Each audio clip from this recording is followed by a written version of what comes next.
Hello, everyone, and good morning. Welcome to a special edition of the Basement Radio Arcade podcast, or BRAP as we are known throughout the Twitters and gaming community. We have a very special guest this morning. We have MaDz from MaDz Gaming. If you guys have not checked out his YouTube channel, I have dropped his link to his YouTube channel in the description below. Please check out his channel. Great videos in terms of hardware, PC hardware, gaming hardware, game impressions, and he's also a content contributor to the lordsofgaming.net. And MaDz, I actually came to know you through the Iron Lords podcast when they had you on a while ago. But thank you, man, for joining us. I know there's a significant time difference as you're in Europe right now. There's a 6-hour time difference. But I appreciate you coming on today to talk about what we might be able to expect in terms of hardware and performance with the PlayStation 5 and Xbox Scarlett. Yeah, I mean, like, first of all, thank you very much for the invite, and I really appreciate that. So yeah, I mean, like, looking forward for the discussion. These next gen systems are going to be like, very interesting and very capable in my opinion as well. So yeah, let's get into this. Yeah, and I really kind of I think one of the first initial videos I saw from you was and this is probably about maybe a year ago now when we first got leaks of the PlayStation 5 specs or what that might look like. And since then, there's been some bold claims by both Sony and Microsoft in terms of what these consoles are capable of. We've heard terms, things thrown out like 8K. Yeah. These consoles are capable of that. I think that's more marketing than anything else. I don't Yeah. think that means that we'll see, games like Cyberpunk and native 8K. I don't think that's what we're Yeah. going to see. But before we get to that, for those viewers who aren't familiar with you, tell us a little bit about your gaming background. When you started gaming, when you started gaming on console or PC first. Tell us a little bit about your gaming history. Oh man, have you got like 3 hours or something? No, I'll try to make it short. Yeah. I'm almost 40 years old, right? So I've been gaming for a while. I've been I mean, ever since I've finished like 6 or 7 years, something like Mhm. that. I must have been something like that when I actually first. I think I started with Atari 2600 or something, and that was at one of the friends of family kind of houses, right? Where Mhm. I basically, we went there for a visit and stuff, and I got exposed to like gaming. But right, like my very first gaming system at all was really the Commodore 64, right? Oh, wow.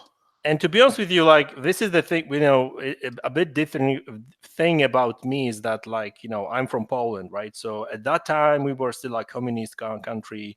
Mhm. We haven't had all that much access to, like, to all these gaming system stuff. Computers were rather a thing. Consoles were not popular back then in Poland, right? Mhm. So I missed, like, all the console craze and stuff, right? So I was playing on like Commodore 64s Mhm. and Amiga 500, 1200s and stuff, right? And my very first console was PlayStation, the first PlayStation, right? And the only that was the time when PC was going into like more into like 3D, and 3D FX made these voodoo cards and stuff, right? And it was a Oh my new gosh, thing. you brought up voodoo cards. Oh my god, I remember the voodoo cards. Yeah, they were very expensive, They and were expensive, yeah. yeah, you had to you on top of the voodoo card, you had to have another card and stuff, right? Yeah. To deal, because that was a card that actually was handling only 3D graphics. So you still had to have another card to deal with that 2D graphics, right? And basically I haven't had one because this stuff was basically too expensive for me at the time, at least, right? Mhm. So and then I in one of the Polish gaming magazines I started, Mhm. and the the thing is, like, even like Polish gaming magazines were so focused on PC gaming and Amiga gaming and Atari gaming, like, basically, computer based gaming, and there wasn't Mhm. really much about the consoles. But back then they actually started showing some games for PlayStation, and I've seen the Destruction Derby. That was the first time. That was the first game I saw in this Polish magazine. I was like, "Damn, it looks like realistic and stuff, right?" Because Yeah, it it was looked like, very realistic. yeah, 3D Yeah. graphics and stuff, and obviously, the when you had all these crashes and stuff, the parts of the car fall off and stuff. I was like, "Damn, that was," and to be honest with you, and these were just, still images, right? Because that was, it wasn't Mm. we haven't had the internet back then when No. you could see the trailer and stuff. So yeah, I got interested, and I got myself a first Mhm. PlayStation. Mhm. Very So, first, the very first game I played was Final Fantasy VII, right? Uh, wow. What was that like for you to experience the first time? a bit weird because I never played any of these, Japanese Yeah. RPGs and stuff, right? I did play some RPGs, but these were like, Mhm. Eye of Beholder or whatever, right? So Yes. they were a bit totally different, and like I was amazed, and I got into the Japanese RPGs as well. I still like playing these games, even to this day. So although I'm a bit more busy man right now. I've got family, work, and stuff. So I understand. if I get a 2 hour session of gaming, like when my wife and kid goes to bed, that I'm a happy man, right? So Modsy, I feel your pain, sir. I have a wife and 4 kids, and if I can get 2 hours of gaming in, I am good. yeah, that's like holidays, right? Yeah. So yeah, that was my first game, and like and to be honest with you, since I tried that and the game and the actual platform, then I had Sega Saturn, but I had that system only for very short time because the problem with Sega at the time was there wasn't really too many games available in Poland, right? Sega Mhm.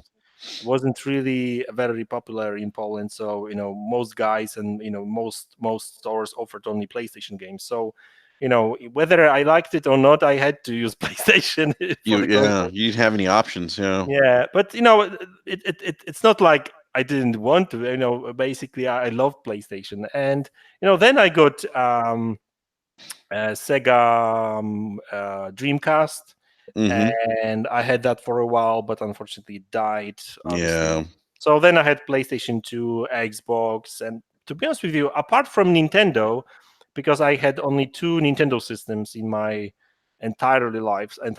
So I had one of the Game Boys. So it might have been like Game Boy Color or something like that, Uh-huh. and I had GameCube. Uh, Wow. and one of the reasons why I got it was also that it was pretty powerful and and that stuff, right? Because I am into power and I'm not going to deny it. I like shiny graphics, Hence but the PC, hence gaming on PC now. yeah, exactly Yeah. right. And yeah, so like I said, I had pretty much all consoles apart from Nintendo consoles, at least mainstream consoles, right? Like so Mhm. all PlayStations, all Xbox consoles. Yeah, and I got into PC back again, like around like I don't know a year, maybe a year and a half ago again, and yeah, I'm kind of enjoying my gaming experience. I just wish I had more time to play games. You and me both. Yeah. Let me ask you something, Modzy. Have you gone back and played any of the like retro Nintendo games, like the first Mario, Super Mario Brothers? Have you gone back and played some of those games that you didn't have the chance to play when you were younger? Yeah, I did. I mean, but the Mm. thing is, I'm not really much of a platform gamer, right? So Mhm. I did try Mario, but I never really. It wasn't really for me. But I did play some of the older Japanese RPGs. Mhm. So I sometimes even use my PC emulator for that right now. So I played like the Chrono Trigger, Chrono Trigger. Yep. yeah, some of the Final Fantasy games. But the problem with me is that, like, I don't know, maybe I'm biased, right? But like, it's really difficult for me to enjoy these games with all these, 2D sprites and stuff. It's like, at least it's for me, like, if I got so exposed to, like, realistic graphics and stuff, it's really difficult to kind of get really, immersed in the world and stuff when you actually looking at these, like, 2D sprites and stuff, right? And like with a Chrono Trigger, for example, people are still claiming that it's one of the best games ever created. And I mean, I played it. I didn't finish, to be honest with you, but I actually, got pretty far into the game, and it was like, yeah, it was fun, kind of cool. The actual story was interesting, but like the game mechanic and the fact that you're just basically looking at, like, pixels and stuff, I don't know, it's difficult for me to enjoy them. But like, I also got, like, into, like, some of the other Nintendo games, like, Zelda, like Ocarina of Hmm. Time and stuff, right? So I mean, that's as long as it's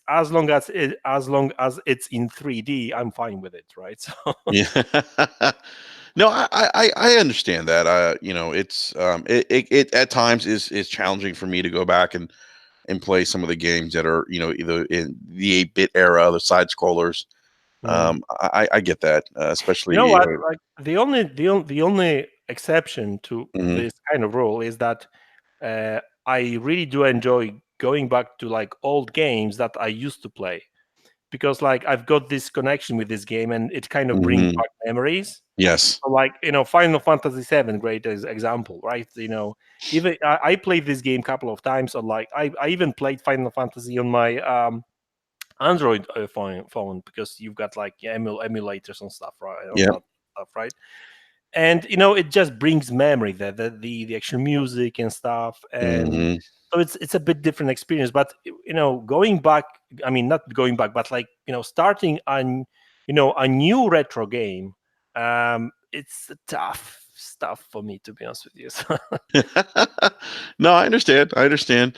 Um, well, so you and I are very close in age, and have been gaming for probably about the same amount of time. So, I really like the fact that we have been gaming as long as we have, because we have the experience in terms of seeing.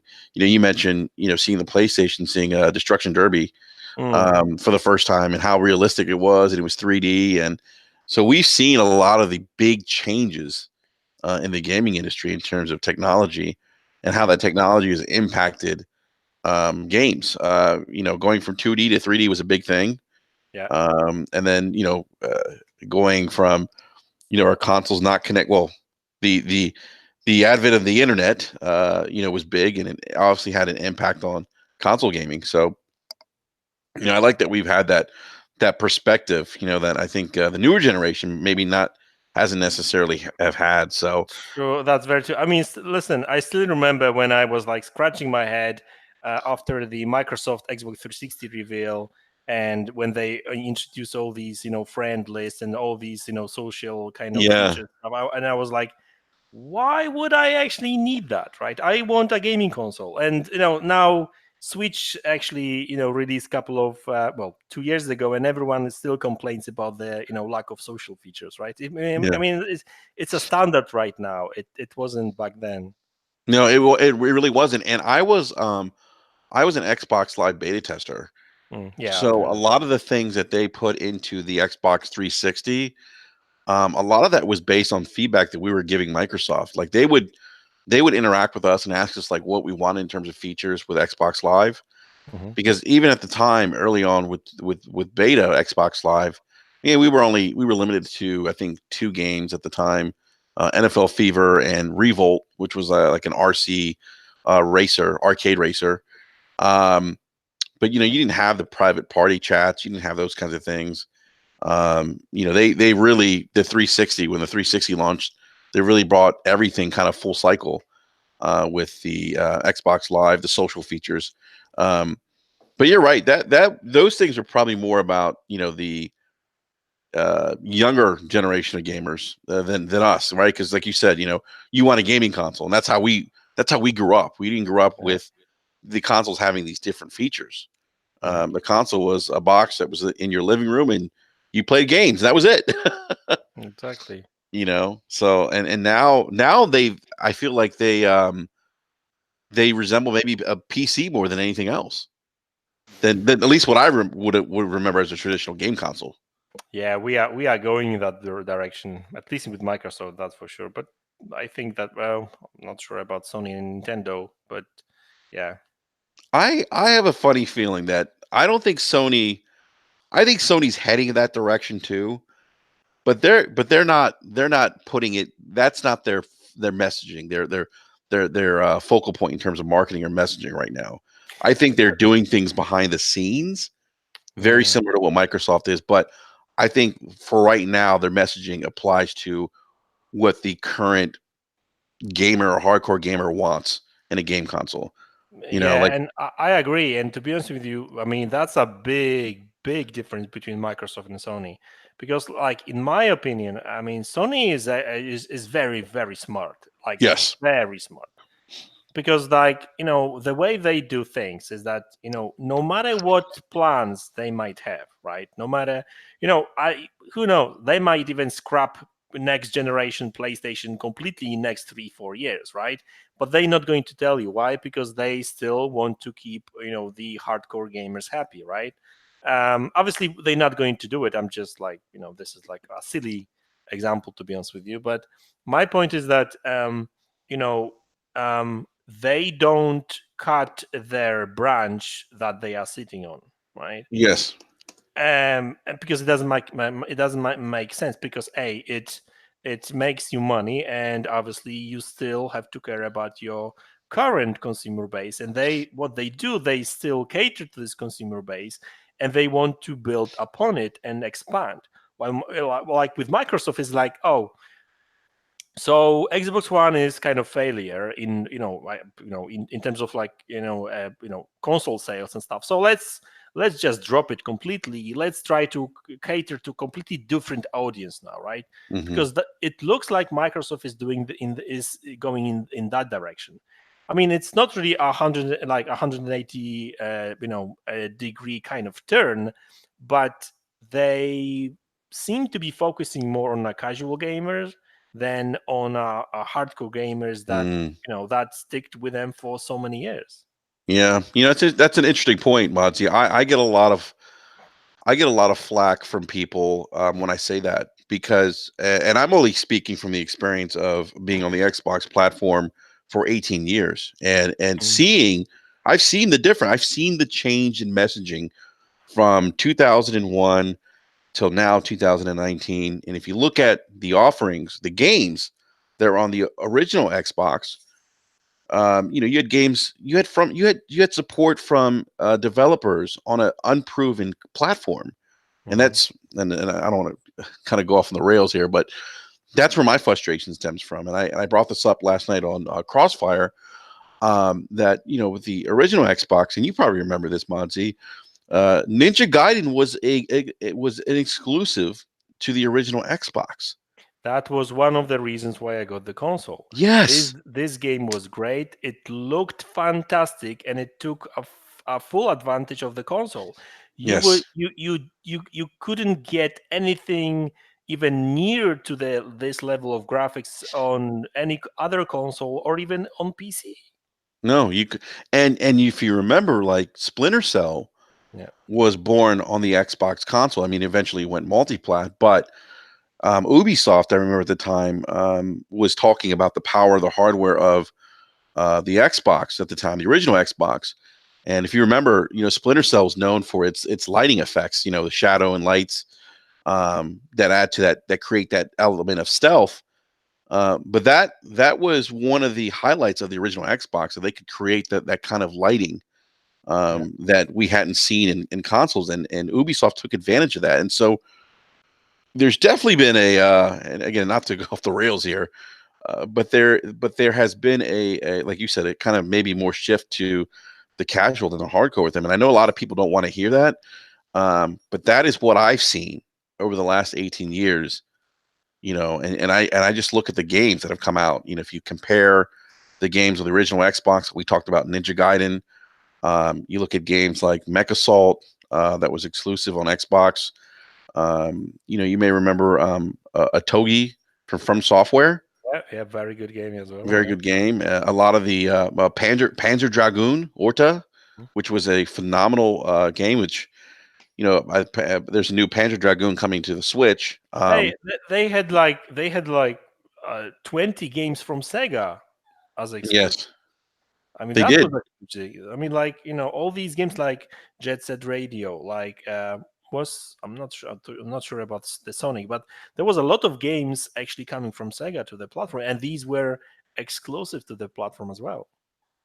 Yeah, they were. That's a great point. So when you come from that perspective, Modsy, of having that experience, I think that's kind of why we get to the point where we say things like, oh, well, maybe they're not catering as much to the hardcore like they used to, just based on the kind of games that we're seeing right now versus what we've seen previously on the older Xbox platform. So, um, but that's that's a whole nother conversation we could go into with the messaging with Sony and Microsoft, and then even Nintendo. It's oddly enough we talk about some of the you know uh, social media aspects of gaming, and you have Nintendo who totally doesn't really have that kind of they're not putting out a streaming platform or anything like that, but yet they have a device like the Nintendo Switch that's the best selling piece of hardware right now in the gaming industry.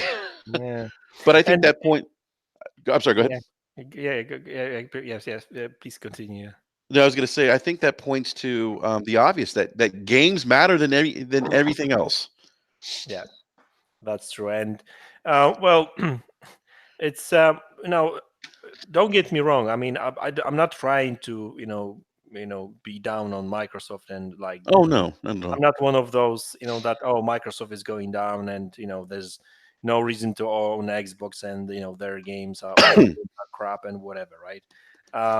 But it's all only about the messaging because the fact that they seem a bit more casual oriented doesn't mean that they will not cater to the hardcore because all these new game studios acquisitions, Xbox Scarlett being, or at least they want Xbox Scarlett to be the most powerful console again. Hmm. I mean, it's all for the hardcore gamers, right? Because listen, no casual will spend another $500 or $600 next year for a console, No. right? So it's all for the hardcore. But the problem is that that has always been the case with Microsoft is the messaging, right? I mean, Hmm. I've been saying this for the longest, right? And I'm not the only one, obviously, No. but Microsoft really needs I don't know, a better PR. I don't know, hire somebody external or whatever, right? Because I don't know what's going on with this, PR thing in their company because it's just everyone seems to be kind of playing to their own drum, right? And Hmm. it's not good. It's not looking good. Yeah, that's a great point. That's a great point. So, speaking of next gen consoles, we've heard a lot of what I would say marketing talk Hmm. with regards to the next generation consoles. We've heard about ray tracing, solid state drives, the SSDs, backwards compatibility, and I think the biggest thing, 8K resolution on Yeah, 8K. 4K 60 frames a second for all games. And it's interesting because if I'm not mistaken, and I'm not by any stretch of the imagination, this is why I wanted to have you on Brap today. I'm not the tech guru in terms of hardware. I may know the basics, but I don't know in terms of the performance and what we can expect potentially with these next generation consoles. But my understanding is that both the PlayStation 5 um, and Xbox Scarlett are pretty much using the AMD's Radeon Navi hardware in the similar in very similar architecture. Yeah. How so? I guess how similar do you think the architecture is going to be, or the hardware is going to be with both consoles? Are they going to be more? Are they going to be? Do you think they're going to be more similar than they are different, or do you Yeah. think that there's going to be or there's going to be one that maybe does ray tracing better than the other one? Well, obviously everything is up in the air, but like, I mean, obviously when you look at like, well, people. I mean, we say specs, but we haven't really seen any specs yet. All we've seen was the what sort of type of architecture both consoles going to be using, right? So if you look at the actual architecture that's going to power these consoles, it's pretty much the same because like AMD Navi well confirmed for both consoles, so that's GPU covered.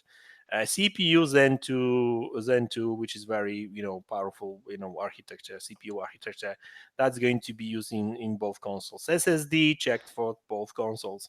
GDDR6 memory checked for both consoles, right? So looks like, well, these going to be the same.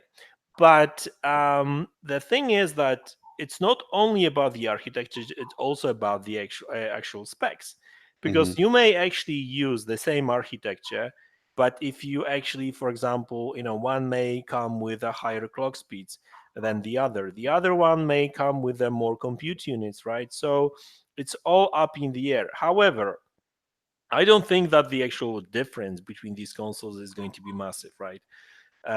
Because like I mean, if unless one of these companies going to like screw something like totally, right? Like for example, if I don't know, if Sony decides to like put VR goggles with each like PlayStation 5 bundle like Microsoft did with Kinect, but I don't think that's going to happen. So unless one of these companies like screw something totally, I don't think that these consoles going to be much difference. If anything, I would say like if we might get like difference between like around like 10 to 20% maybe. Um, and we're talking about a similar price point. And this is something that even Phil Spencer talked about, is that when he was asked about, so which are you really going to deliver the best console ever, and is it going to be better than PlayStation 5?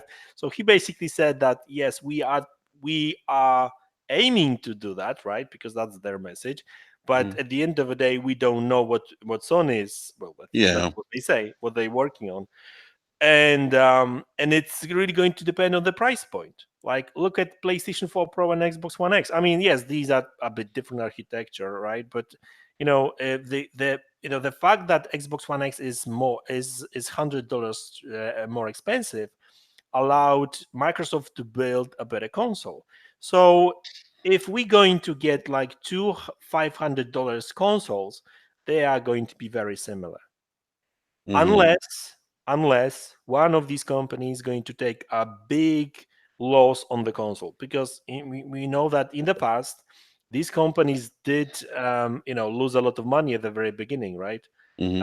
So I think that the major thing is going to be the price of the consoles, because like architectural wise, I don't think they're going to be that different, right? I mean, yes, we may argue whether one will use hardware accelerated ray tracing or not.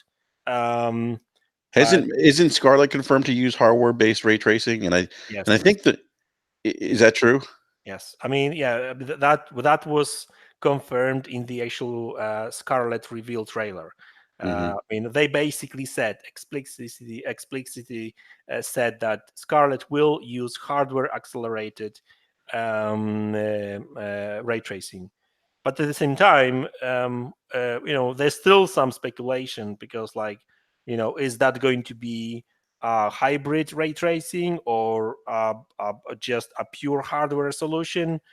So even though we've got some things confirmed, there's still a room for speculation, right? Yeah, yeah. Yeah, that's a good point. Well, what about PlayStation 5? Because I've seen people say, well, the advantage that Scarlett's going to have on PlayStation 5 with ray tracing is that, like as you mentioned, Scarlett's going to have hardware-based ray tracing, where Sony's going to be taking a software. based ray tracing approach. Has that been confirmed with Sony, the PlayStation 5, that they're not going to use hardware based ray No. tracing, or is that just a rumor? Well, that's the thing. Nothing has been confirmed. I mean, other than the fact that we know that PlayStation will use ray tracing, we don't know what type of ray tracing. And this Okay. is where obviously a lot of Xbox guys, assume that they're going to be using software because Sony didn't speak about hardware accelerated ray tracing. So this is where this the whole thing about like, oh, Xbox Scarlett is going to use hardware accelerated ray tracing and PlayStation 5 will not. That comes from the fact that Sony did not confirm it. But obviously, my point is that, hey, you don't know really. I mean, Sony might have not confirmed it yet, right? Hmm. But I guess a lot of people just think that, oh, Sony keeps quiet about it, and they would. I mean, normally if they were to use hardware accelerated ray tracing, they would probably say so, right? Hmm. So I mean, the only thing for sure is that Scarlett will use hardware accelerated ray tracing. With PlayStation 5, we just don't know yet. Gotcha. So, yeah, because I have seen that. I have seen videos where people are saying that, yeah, the clear advantage that Scarlett's going to have is the hardware based ray tracing, where Sony's using software accelerated ray tracing. So, but that's actually good to kind of clarify that we still don't know for a fact whether or not PlayStation 5 is going to go hardware Well, or software. and this is the thing. This is the problem with some. I mean, with the community sometimes, like not the whole of the community, is that Mm, people assume things, right? And they just run with it. It has not. It just has. Well, if it on my channel, I deal a lot with hardware, and a lot of this is pure speculation. yes. But I say, listen, this is pure speculation, right? I might think that that's going to happen, but at the end of the day, that has not been officially revealed, Hmm. confirmed, or whatever, right? That is still a subject to change, right? But Hmm. the thing is that some people actually run with stuff that is it's like, oh, that's a done deal. That's the way it's going to be, right? And Hmm. we just don't know. Yeah. Yeah. That's a great point. And that's why I wanted to have you on the show, to kind of clarify some of the things that are rumored out there right now with Mhm. regards to next gen hardware. I've always been under the assumption that because they're both using Navi architecture, that they're probably more similar than different. And my initial assumption was that you may have the Scarlett uh, maybe it does one thing better than the PlayStation, and vice versa. Mm. Um, Let me actually let me complicate things even more. uh Can I? oh. We okay. So there's this Navi GPU, right? And the new Navi GPU is based off of a completely new architecture, like completely new architecture, right?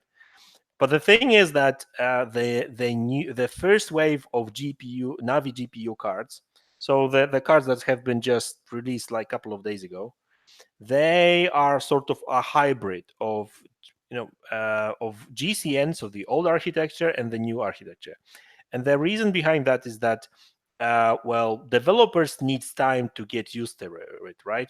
And the Hmm. thing is, like, apparently, the actual architecture, so the hardware side of these cards of this new architecture is brand new. That's a new architecture, but the actual instruction set is still the old one, right? Because it's Hmm. instruction set is kind of like a layer, like additional layer which allows to speak with the software, the hardware, right? Hmm. So it's like having so developers may still use the old GCN instructions, and then the this extra layer kind of translates everything. So it's like having a middleman, and then this instruction set is being kind of like translated to the new architecture.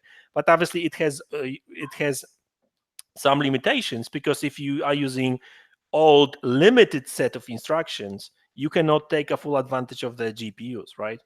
So the next wave of the GPUs, like which are probably coming next year, is going to be a full RDNA architecture and instruction set as well, right? And also there, there's some rumors about the fact that the actual performance might be better as well, not only due to the better instruction set, but also like some additional hardware optimizations, right?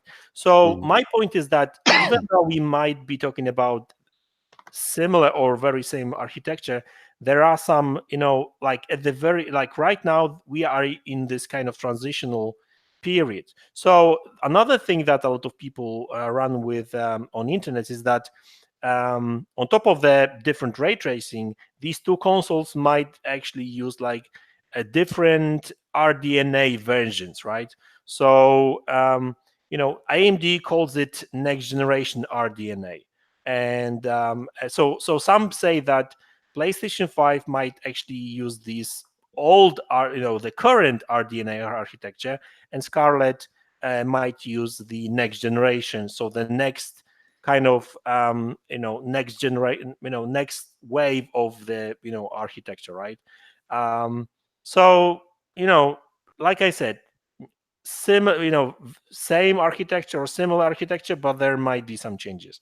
Now, obviously, this is like pure speculation. I'm just saying that even when we talk about sort of same family of components of like even architecture, there Mhm. might be some significant changes that might affect performance. Interesting. Very interesting, man.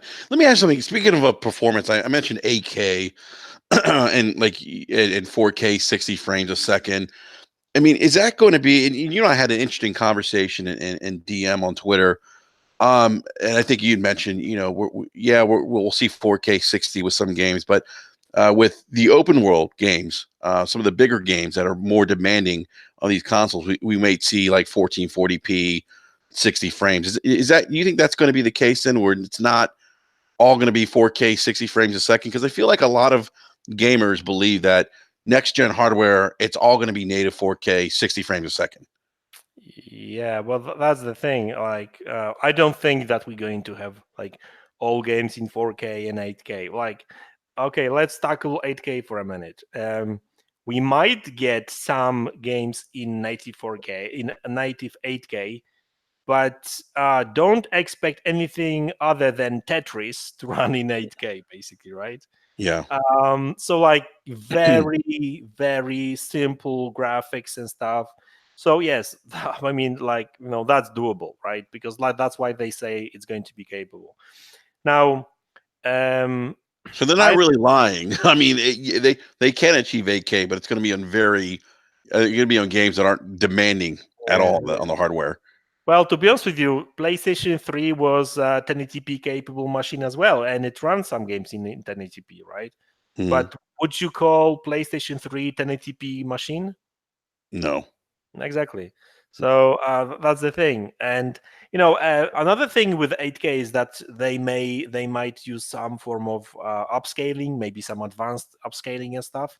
Hmm. And that's doable. And I remember first leaks about, not sure if you remember, there was a story coming out from some um, that was some electronics venue, something like that, where they were Hmm. showing GT Sport on a 8K, TVs, right? Hmm. And a lot of people run with the story that, oh, that must be PlayStation 5 running GT Sport in 8K, right? Hmm. But the thing is that, like, if you actually read the article, they were saying that the television set, the actual TV, was using some form of advanced upscaling, right? Oh wow.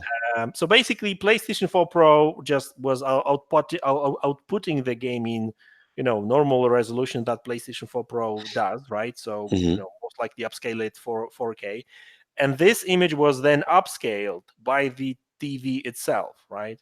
And apparently it looked amazing. So it is possible that they might be using some form of like advanced upscaling techniques, but it will never be the same as native for a native 8K, right? Hmm. Um, Another thing is, like, very interesting technology is actually now available on Navi cards, and it's called Radeon image sharpening. Hmm. So basically, when you run a game in 1080p, sorry, in 1800p, for example, right?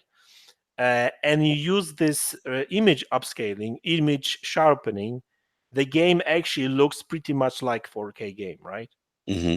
And that, so basically you are getting almost 4K uh, clarity and sharpness to the actual image, but you save 30% of performance on the GPU side of things, right? Oh wow. And this is one of the features. Hmm. So I mean, we just don't know what these companies may have in stores in terms of like, you know, some interesting techniques to make the actual image, to look better, right?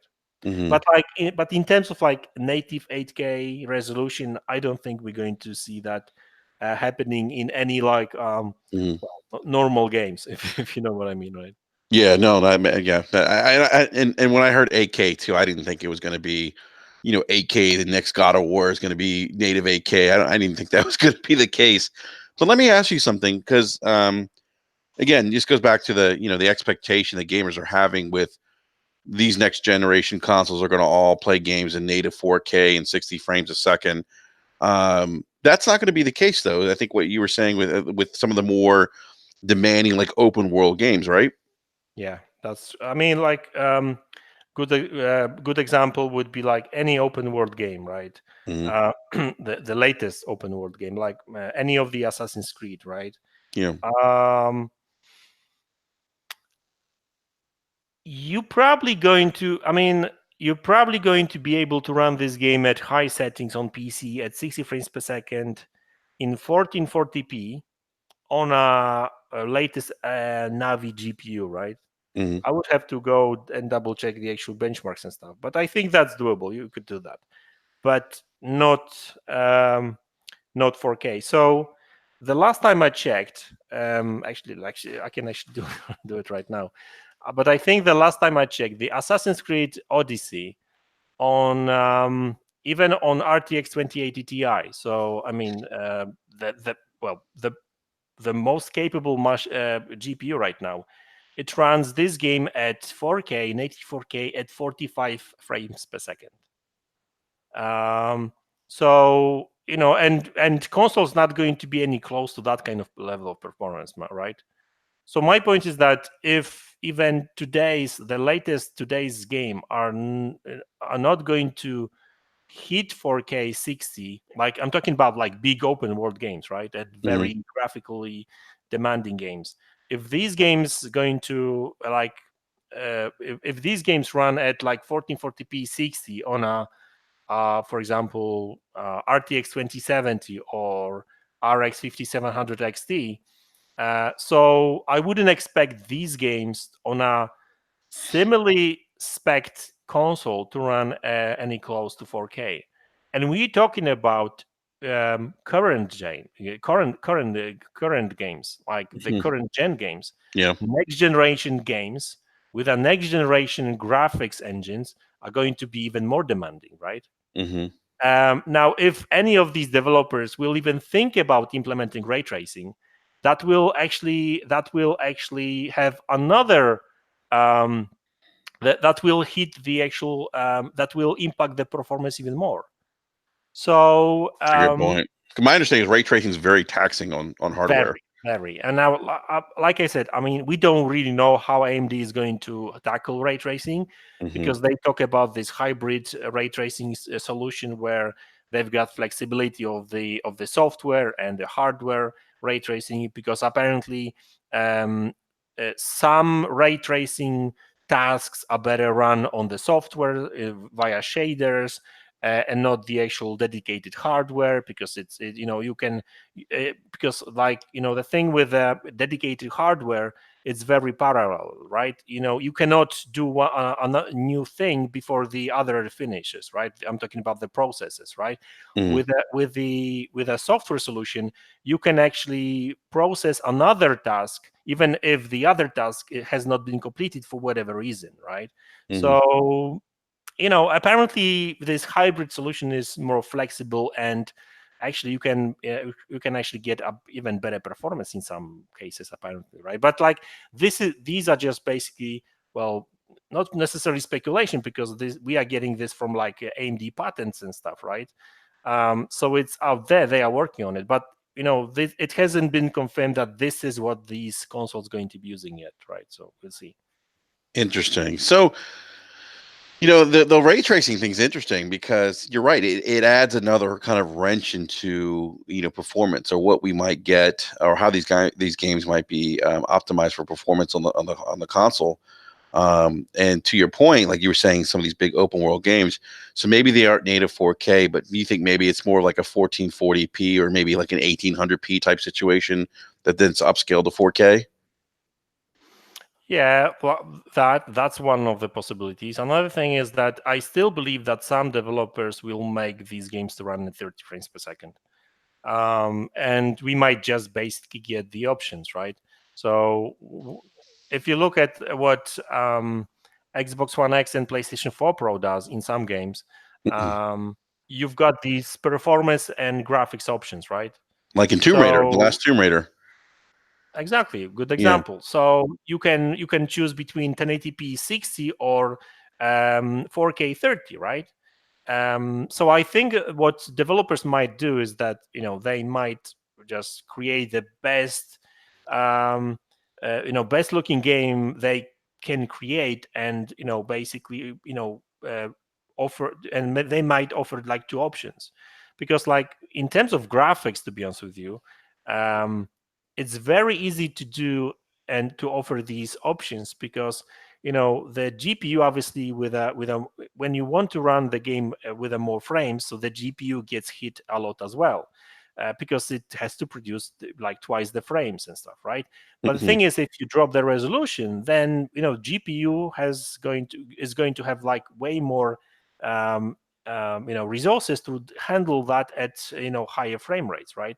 So I think that what we hopefully going to get with these consoles is, well, 4K 30 and 1440p 60 options. Another thing what we might get, and well, this is something that we're already getting right now, well, is the obviously, well, all kinds of forms of upscaling. So whether that's like some pixel injection techniques, or whether that's checkerboard rendering, or dynamic Checker, resolution scaling, right? MaDz, checkerboard rendering is a bad word in the gaming community. In the console gaming community, that is. Yeah, I know. I guess everyone has to kind of got used to it right now, and Yeah. less people talk about it right now because both consoles use it, right? But Yes. Yes. um and even like, listen, even this Radeon sharpening technique I just talked to you, I just told you about, right? That's going to be another way of like kind of faking 4K, but it will save a ton of performance. And I think that this is my dream, right? I have a dream, right? I Hmm. have a dream that one day we'll be able to play all console games in 60 frames per second, right? And That's what I I'll be want. and whether these games going to be at 1440p, checkerboard at 4K, native 4K, um, that's not really going to matter that much. And especially if these games were going to use some form of like advanced post processing and stuff, because like this is another thing which is different. If you compare PC to a console, for example, is that a lot of these games look better on PC, not only because of the basically better texture and stuff, but also better anti-aliasing or other techniques that makes the actual image to look better, right? Like Mhm. Witcher 3, for example, there is this option where you can actually sharpen the image. So even though the game runs at 1080p with all the extra post processing, so like anti-aliasing and stuff, there's additional slider which you can make the image even sharper. So it looks way better. It's still a 1080p game, but it looks way better than a 1080p game on a console. So Interesting. there's ton But of different techniques that these next gen systems might and hopefully will use to make the game to look better, but without any significant impact on performance. because if I mean otherwise we just going to end up with more 4K games at 30 frames per second, and I don't want that. I don't want that either, especially if I'm going to be paying $400 or $500 for a next gen console. Yeah. And I think that's why a lot of the expectation of console gamers is 4K 60 frames a second. But I'm okay again if they use these techniques, like you just gave, the example of The Witcher 3. If they do that, and let's also remember there's a difference between resolution and graphics, right? If we get better graphics, I'm okay with something at 1440p, let's say, right, 60 frames a Mm. second. I'm okay with that. Yeah. Next gen graphics. I'm okay with that. But I think sometimes the focus is so much on resolution though these days. Over I always thought frames per second is the most important thing in gaming, my opinion. Um, but I feel like a lot of people are just so focused on the resolution going into next gen, and I think and it sounds like there's a chance where people may or may not be disappointed depending who you talk to. Mm. Maybe might be disappointed that these games, not all the games, are going to be native 4K and 60 frames a second. Because I really believe that people really think that. I think didn't Mikey Barra say that? That I don't know, and I could be wrong. I thought he said that all games are going to be 4K 60 on that Scarlett. Oh. And I could be wrong. Well, I don't know if he said that. I just feel like that came from somewhere. I feel like Microsoft yeah. maybe said that. I could be wrong though. Yeah, Please, I anyone in the mean, live chat, if you guys know, let me know. I haven't heard that coming from him, to be honest with you, but like, Okay. obviously it's difficult to follow every single comment from these executives and stuff, but I don't think that's going to happen. I mean, that's just technically not possible.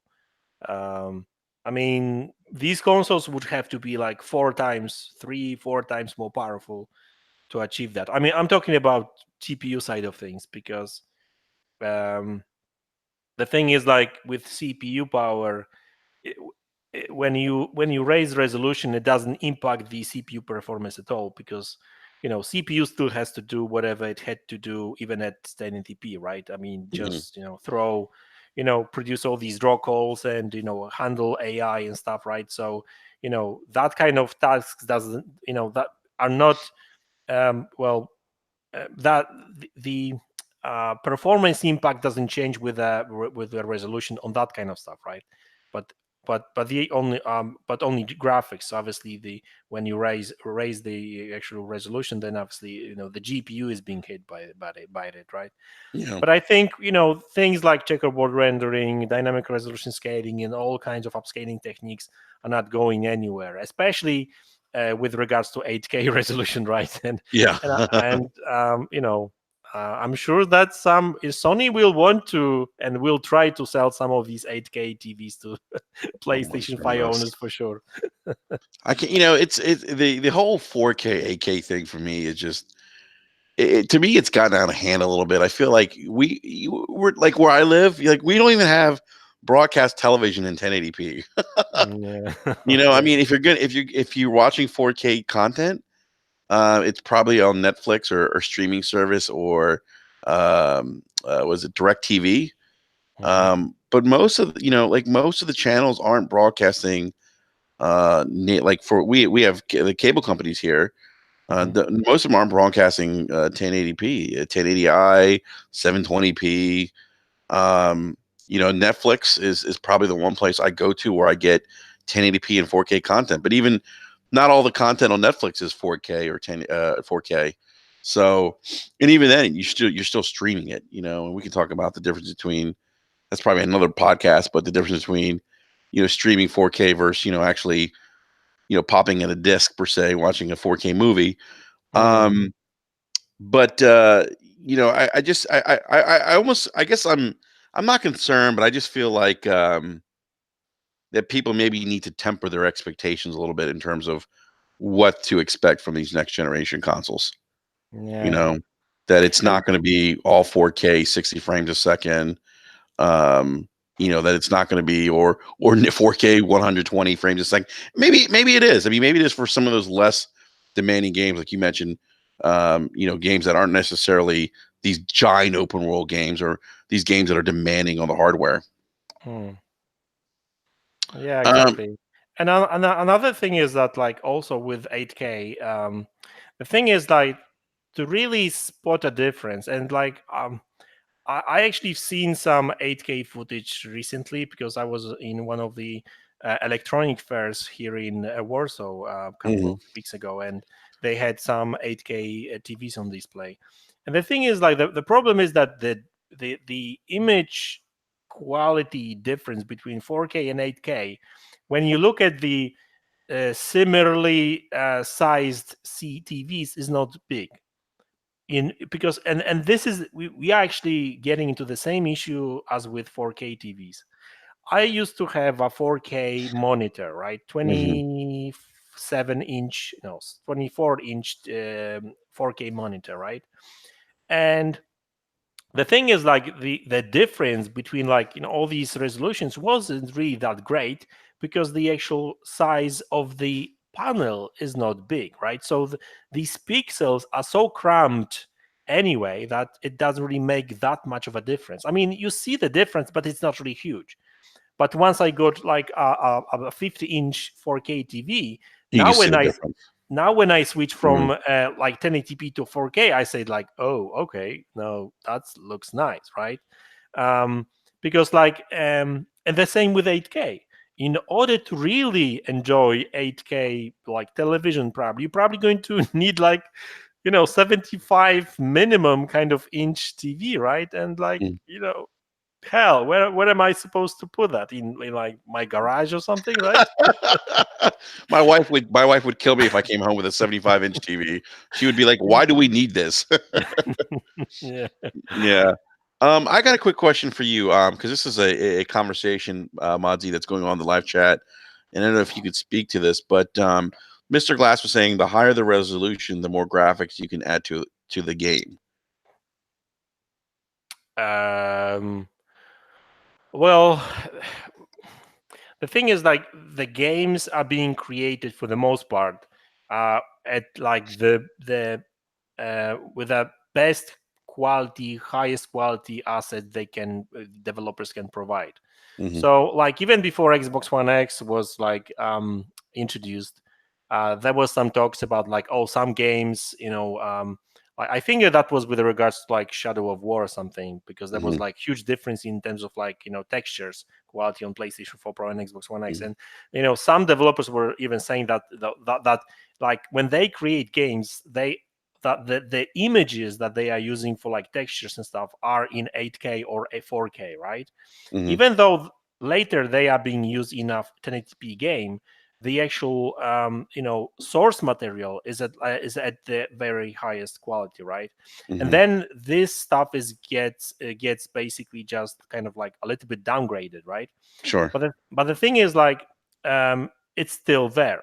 So, for example, when you have a game in 4K and in 1080p or whatever resolution, um, the actual game sort of looks the same and the assets are pretty much the same.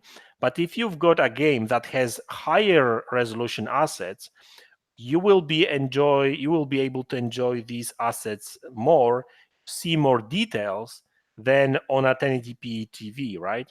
So, for example, if you've got I don't know, some clothing, right, or Hmm. something, on 1080p it just looks like, everything looks flat, right? Hmm. While on 4K TV, you can see, like, individual kind of pieces of the material, something like that, Hmm. because there's more pixels, so the actual texture is more clear and you actually see more details, right? Um, but, like, I wouldn't say that it's like a huge, massive difference. Um, so, like, I think that I mean, I guess you can test any sort of game if you've got, like, Xbox One X and 4K game. Run a game and just look very close to, like, some objects, and see if you see the same clarity and same details, because sometimes at Hmm. lower resolution some details are just basically lost, right? Hmm. um, but it's not really a massive difference, to be honest with you, right? And for the most part, resolution just basically offers better, sharper image, right? And it, especially in open world games where you've got like the big fields or whatever, right? That makes a difference because like Red Dead Redemption 2 on Xbox One X in 4K just looks amazing because like you don't get those blurry environments up there. You see everything clearly, right? Yeah.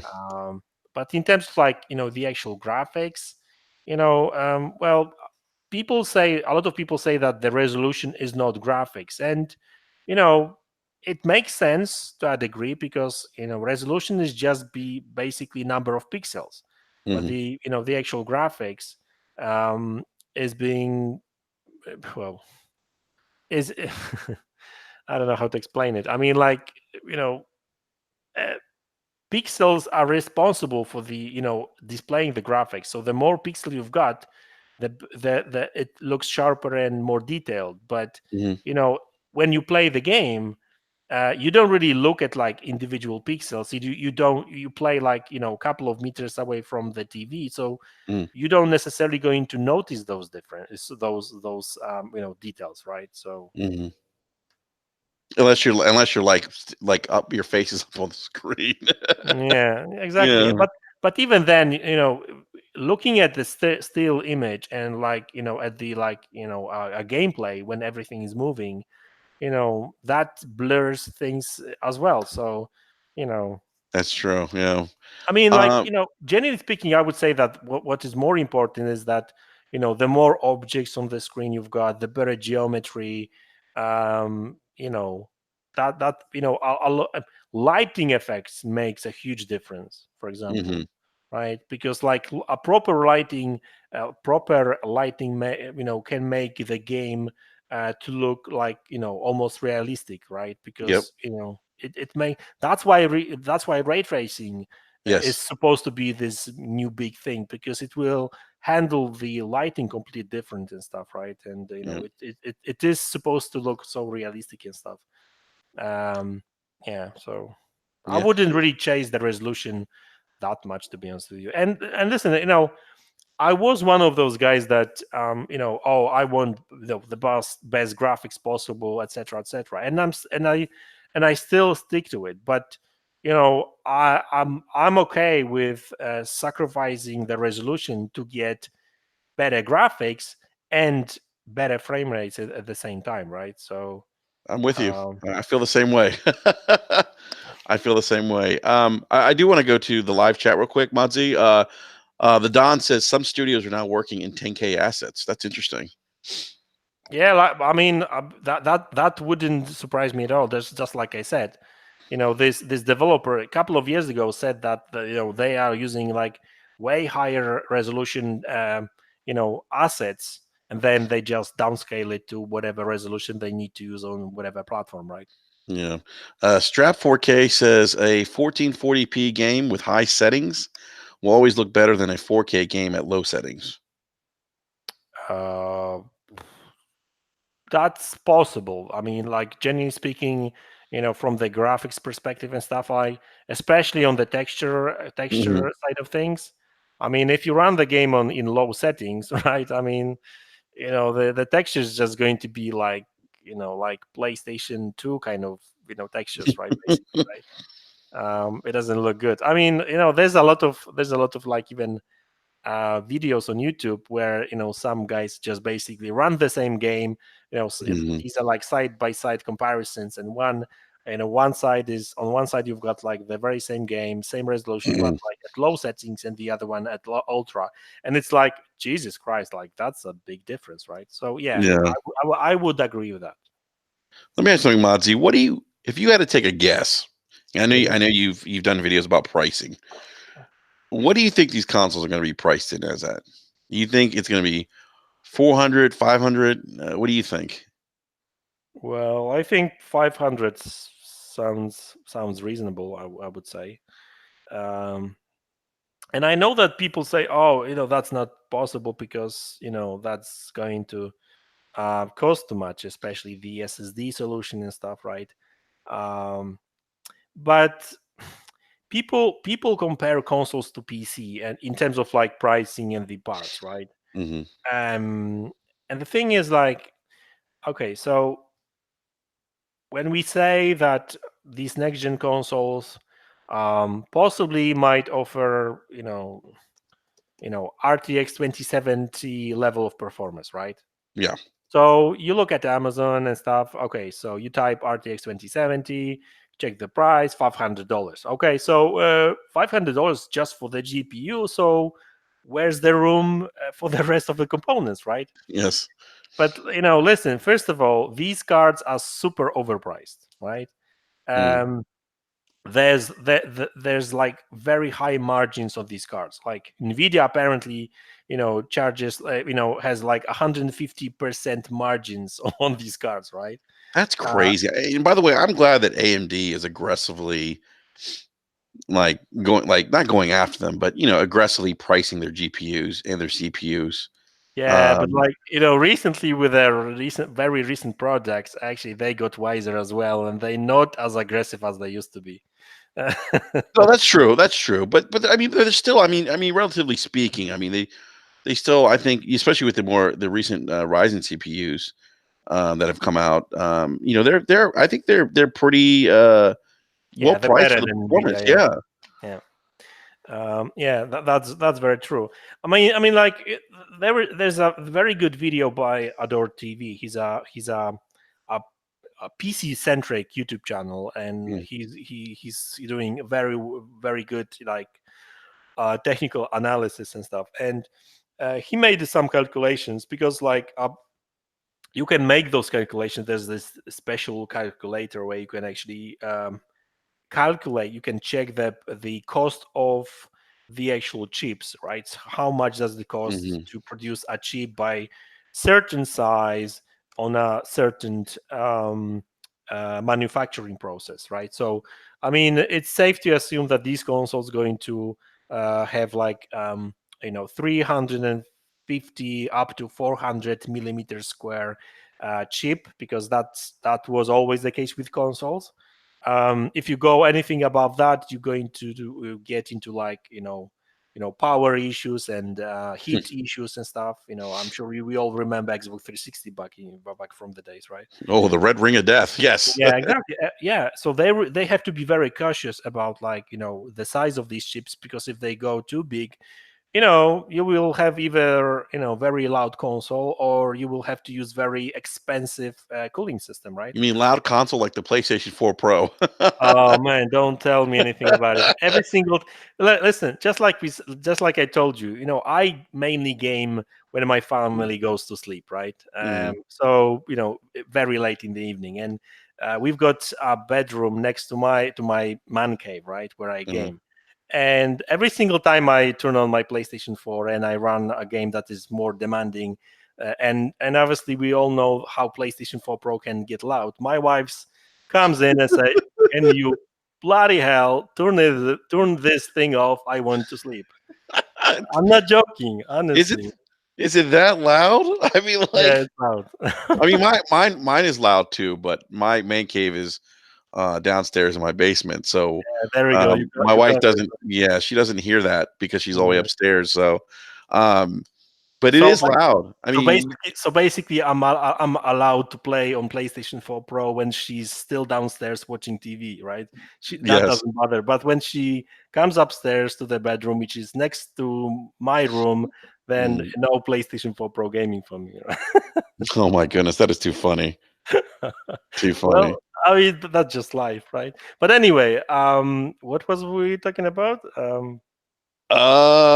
We're talking about the console, Oh, the the PC size. parts. Yeah, I got it. Yeah. So people compare these parts to, like, PC cards and that kind of stuff. Mm. And so going back to this, price calculation stuff. So this Adore TV guy, he basically calculated that it cost around I think $70 or $80 to produce GPU alone, right? Mhm. The Navi core is probably going to be an additional, I don't know, 30 or 40, because it's way smaller, right? Mm. You still have to put some memory controller on top of that and stuff. So all in all, we probably be talking about a GPU I mean SoCs, so the whole chip, of a size of around like 360 millimeters square, that would cost around $150 to produce, right? Just the Mhm. chip alone, right? Wow. Now you have to put like GDDR6 memory on top of that. So normally it's I think 8 gigabytes cost around like $80 or something like that. I mean, Hmm. right? We're talking about today's prices. Yeah, Next year that's going to drop it's gonna drop. significantly, Yeah. right? Yep. Um, so if you want to have 60 gigabytes of this RAM, that's probably around $160, right? So that's like 150 plus 160. Well, that's almost around three. I mean, that's slightly above 300, right? But you've got like two main components, memory and the CPU, GPU memory, and that's like $300.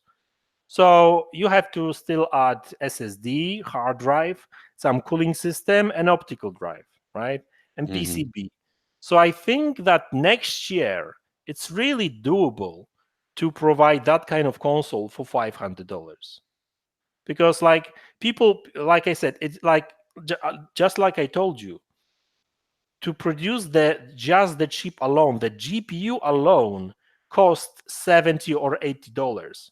Hmm. So compare this $80 to a $500 card on a PC market.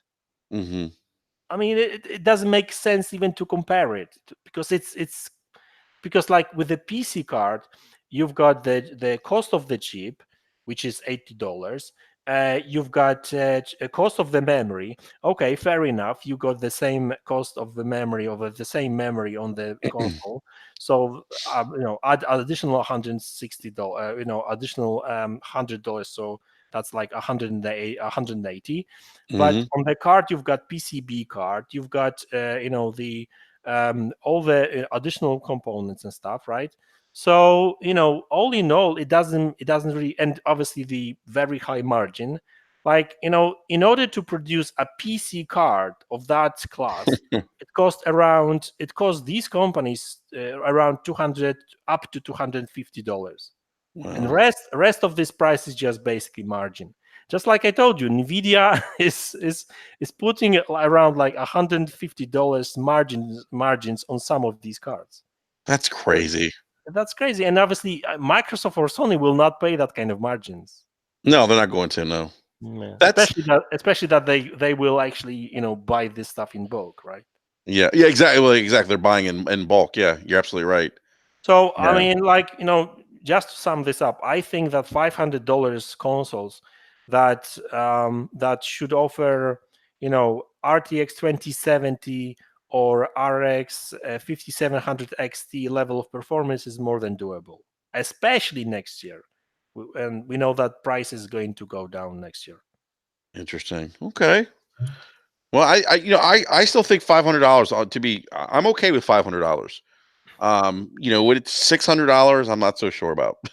I'm like, that's Yeah. I mean, I can tell you though, and I'm probably I looking at. don't I don't think that's going to happen, because like even though Sony keeps saying that Mm, PlayStation 5 is going to be a console for a hardcore gamers, for the most part, right? mhm, Really, we know that they really want to sell this console, right? yeah. And how many casual gamers going to dish out like $600 for a console? They tried that before, so I mean, yeah, I know that was like 12 years ago, and obviously the price is a bit different of prices of electronics Mhm. is a bit different, because you've got like inflation and that kind of stuff, obviously, so everything is a bit more expensive. But still, like a lot of people were still complaining about $500 Xbox One X, right? So $600, that's I don't know, that's a bit steep price, to be honest Yeah. with you. Excuse me. No, I agree. I think $600 would not be good for either console to launch at $600. I don't think that gamers won't do. I don't think gamers will want to pay for that. In my opinion, I could be wrong, but like Sony, you said, Sony tried that with the PS3. It did not work well for them. So, um, I don't know. I don't know. I might be. I might be a bit controversial on that, saying that, but like I don't know. I still think that Sony would like to come out with a console for less than 500.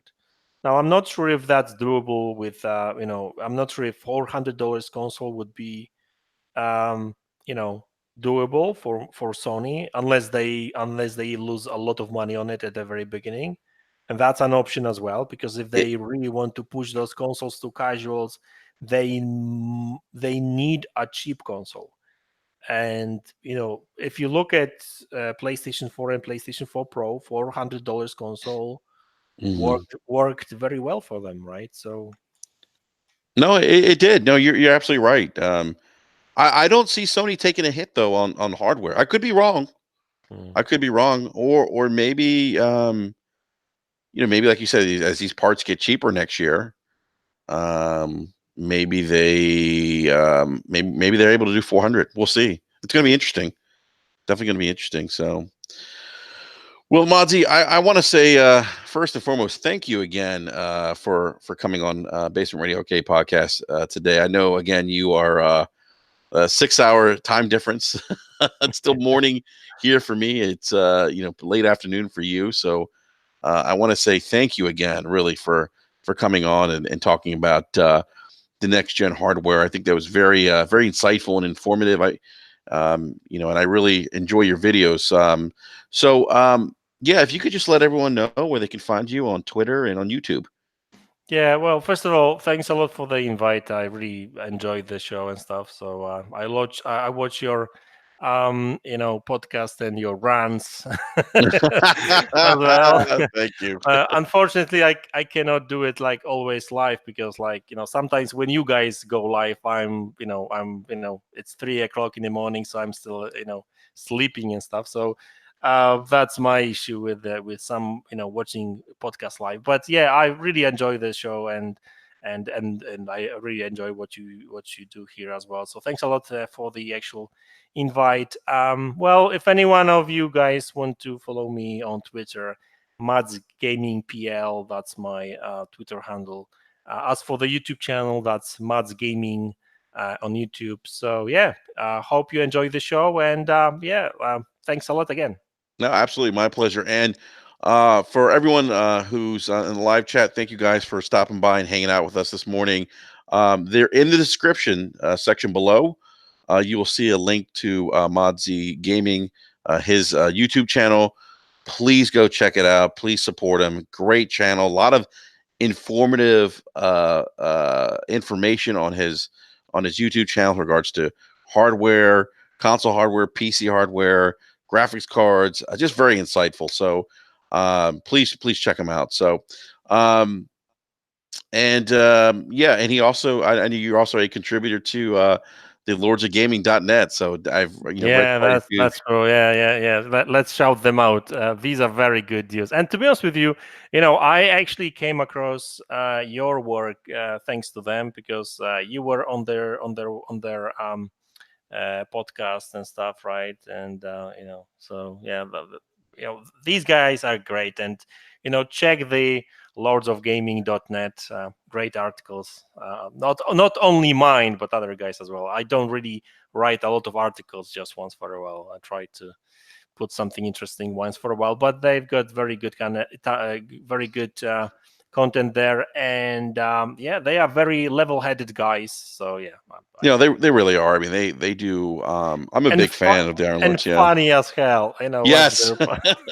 They're very funny. I love the dynamic, the Hmm, chemistry they have. We actually had this past Wednesday we had Lord Attic on yeah. from the Iron Lords, and so it was a great show. And those guys are wonderful. So big shout out as always to the Iron Lords. They're like family to Braps. So, but again, MaDz, we'll have to get you back on. We'll have to figure out another time again. Yeah, no Um, problem. Yeah. yeah, and I'm definitely going to DM you as I get closer to building my gaming PC. Yeah, no problem. I'll try to help as much as I can. So Yeah, I'm not gonna. People have been asking me, "Are you gonna build it yourself?" I'm like, "No, I'm not gonna build it myself. I've never built a PC. I don't want my first gaming PC to be the first one that I build. So, You know what? Um, I'll tell you what. I tell you something. I mean, sometimes it gets tricky because, like, yeah, even if you follow some of the latest news and you know what's up with the like in PC gaming, or like how to build a rig and stuff.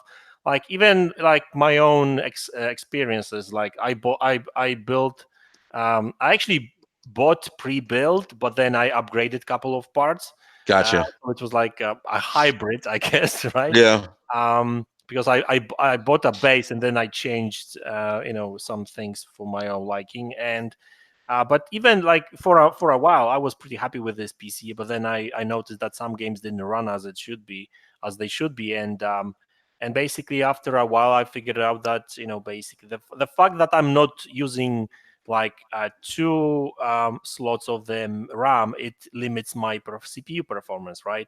So these kind of things sometimes is are worth knowing, but it's difficult to know everything, right? So like you said, if you just get yourself a pre-built thing, it's going to work as it should be, right? yeah, yeah. No, exactly. That's why I want to go the pre-built route. So, um, but again, Mozzie, thank you again. We'll have to figure out another time to get you back on again. And again, big shout out to everyone in the live chat. Hey, do us a solid, hit that thumbs up for those who are new to the show. Give subscribe and hit that bell notification so that you know when new content comes up. So, everyone, please enjoy the rest of your weekend. Enjoy some time gaming, and we'll catch you next Wednesday, unless I decide to do another Brap rant, which I might do maybe tomorrow with regards to Gears 5 and this whole smoking gate, as I call it. um, that may happen tomorrow, so keep an eye out for that. But other than that, we'll be back on next Wednesday at 9 p.m. Eastern Standard Time. Everyone, again, thank you and enjoy the rest of your weekend.